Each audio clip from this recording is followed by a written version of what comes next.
గిరిజన ప్రజల ఆరాధ్య దైవం శంబర పోలమాంబ అమ్మవారి జాతర 27, 28, 29 తేదీలలో జరుగుతుంది.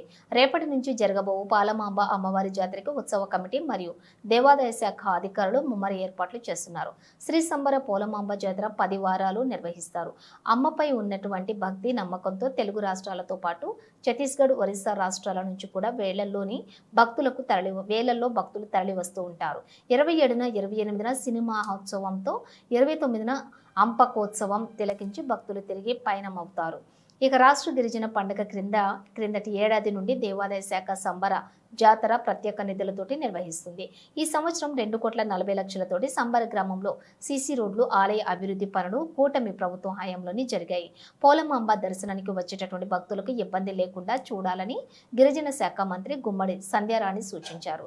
700 మందితో బందోబస్తు ఏర్పాటు చేశారు. జాతరలో ఎటువంటి అవాంఛనీయ సంఘటనలు జరగకుండా 700 మందితో పోలీసు బందోబస్తు ఇస్తున్నట్లుగా అదనపు ఎస్పీ దిలీప్ కుమార్ తెలిపారు. సినిమానోత్సవానికి ప్రత్యేక రోప్ పార్టీ ఏర్పాటు చేశారు పోలీసులు. సాలూరు, పాతబొబ్బిలి, సీతానగరం, కవరిపల్లి, సేబిల్లి, పెద్దవలస, మామిడిపల్లిలోని చెక్పోస్ట్ ఏర్పాటు చేశారు. జాతరలో ప్రధాన ఘట్టం సినిమానోత్సవం. కందుల పందం, పొలిమేరలకు చెట్టు, గుజ్జుమాను గతంలో గుర్తించారు. ఆదివారం అమ్మవారి కుటుంబానికి చెందినటువంటి కొండదొర కులస్తులు చెట్టుకు పూజలు చేసి నరికి గ్రామానికి తీసుకుని వస్తారు. మంగళవారం సినిమానోత్సవం జరుగుతుంది.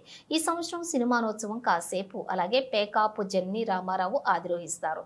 సినిమానోత్సవం జెన్నివారి కుటుంబానికి వస్తున్న అనాదిగా ఆచారం.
ఆయన భూదతులు ట్రీ అందులో